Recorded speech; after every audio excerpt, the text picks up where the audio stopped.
Hello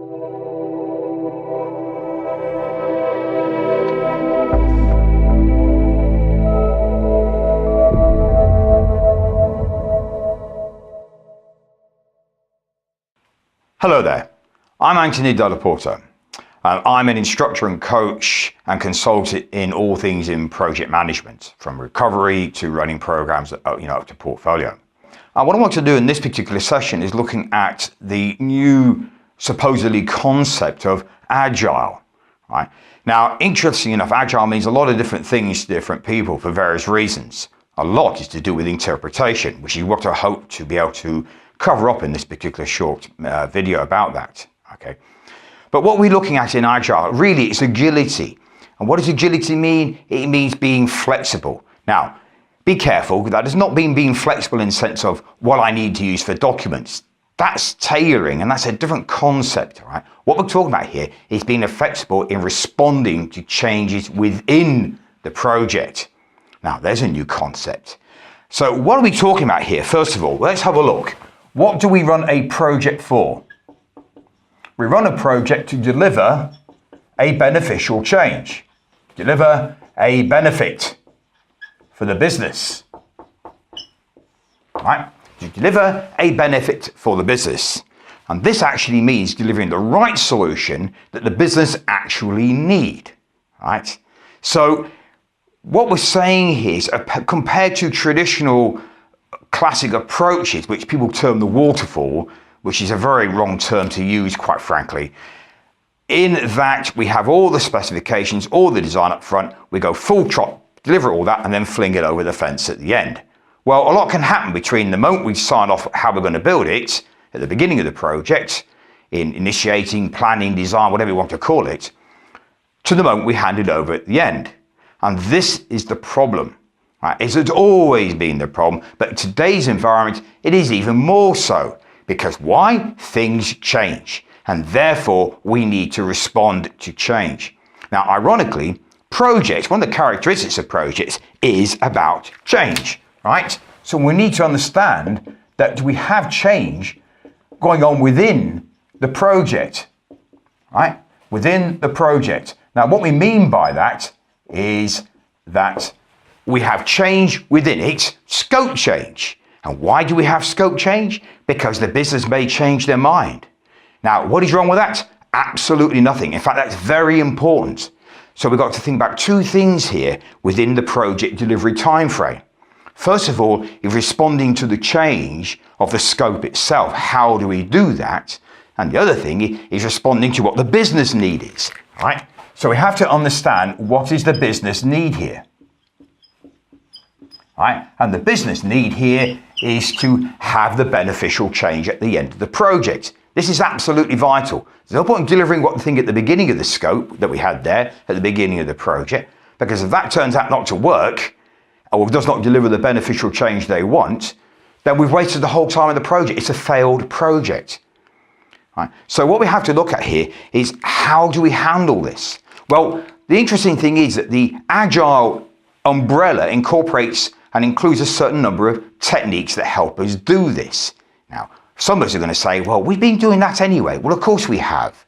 Within project delivery, we've had to do that. So we're going to look at a couple of those things in a moment. So at the core of all this is how do we change the scope within it? Well, the first thing to do really is to understand that let's build it a little bit at a time. This does two things. You build a bit at a time, and it allows the business to see, A, the functionality working and building, but more importantly, it allows the business to see how the solution is going to work for them from a point of the change they want, the benefit they want at the end of the project. So this means two things. The people building the solution, running the project, need to understand that it's got to have that change and accept change throughout the project. The other thing is the business need to accept that they need to have a lot more involvement at the right level with the right authority. You're not going to get the guy who's owning the whole project and paying for it coming down every day looking at the build. Of course you don't. You have a representative on the team to do that. But depending on the level of need and the level of authority required for it, then that may happen sometimes, okay? So it's understanding that. But this is the point. The team need to be flexible in the way they run the builds, in other words, evolve the solution and accept that change may come within it and incorporate the change while we're going through the project. right? And the business needs to be involved within that to ensure that the solution they're getting is going to work for them. Because, if we've got a 6-year project, a lot of things can happen in the old Thunderbird thing. Anything can happen in the next half hour. This is a serious point. We're going through the project. The marketplace is changing out there rapidly. We need to be able to respond to it. Right? The bottom line is most of it's up in here. It's how we psychologically approach it. Right? Get away from this, command and control, this idea that we can't change things. Of course you can. Just make sure that it has the authoritative change in place. Even delivering on time. Right? That time frame could actually change, but we've got to ensure that that time frame fits within the need of the business, because if we go beyond the right time frame, then the whole project could be negated. And that could be a wasted project and another failed project. So you need to consider that. Right. And what we're going to look in a moment is how do we manage all that? Because you can say, yeah, but how do we do that traditionally? Things always gone on time and costs. Yes, but you can lock that in to a certain extent. Time is more critical than costs. Right? Because time to market, etc., that is more critical, like legislative change, for instance, or compliance and stuff, this control. So how do we do this? Important to know that we need to change within the project and handle that change as we go through.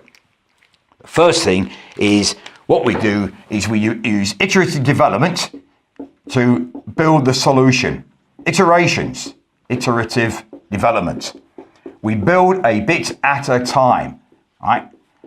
We build the project a bit at a time. We need to build the solution and even the specific product or requirement, really. We'll look at that requirement in a minute. A bit at a time. We build a little piece, get it checked functionally, get it checked from a business perspective. And we keep doing that as we go through, right? And we can control all that by using a time box. Because you're going to say, well, yes, but it can go on and on and on. No, we control it through a time box. We lock the time frame in so we can't go beyond it, right? And from all that, what we then use is the technique of Moscow or some similar mechanism for prioritization. Prioritization, right? And that does two things.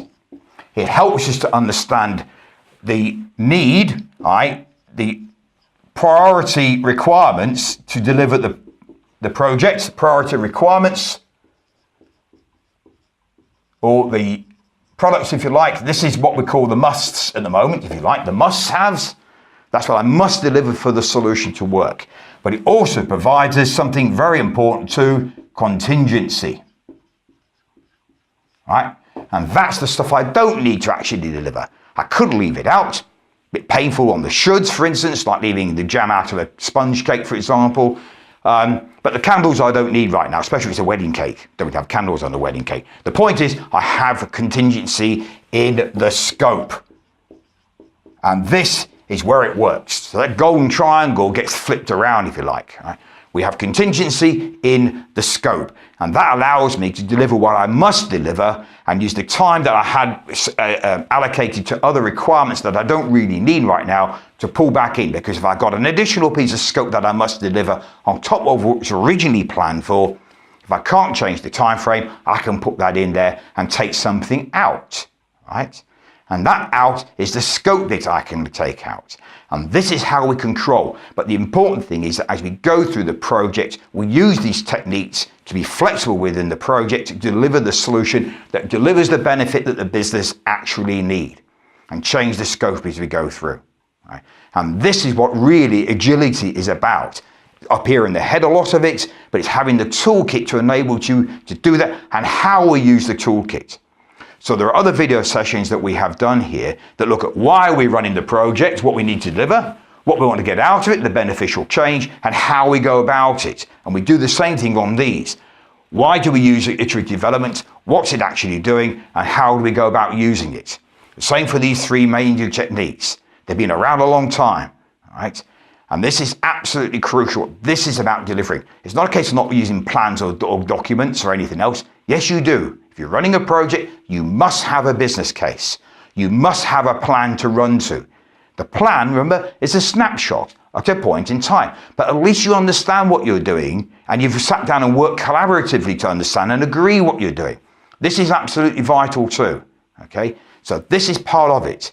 These techniques have been around for a very long time. just not being used properly. Now somebody's raised the awareness, very good. And this is what we mean by delivering from an agile perspective, right? Not because we want to deliver the products without having any control on them or any business case or any plan. This is not what we mean. It's about being flexible in the way we handle the scope and deliver the right solution that the business needs to be able to realize the beneficial change they want out of it, and adapt and adjust the scope as we go through the project. So by the time we get to the end of it, it is all signed off and doing exactly what we expected it to do from the beginning. Hopefully we get to the end.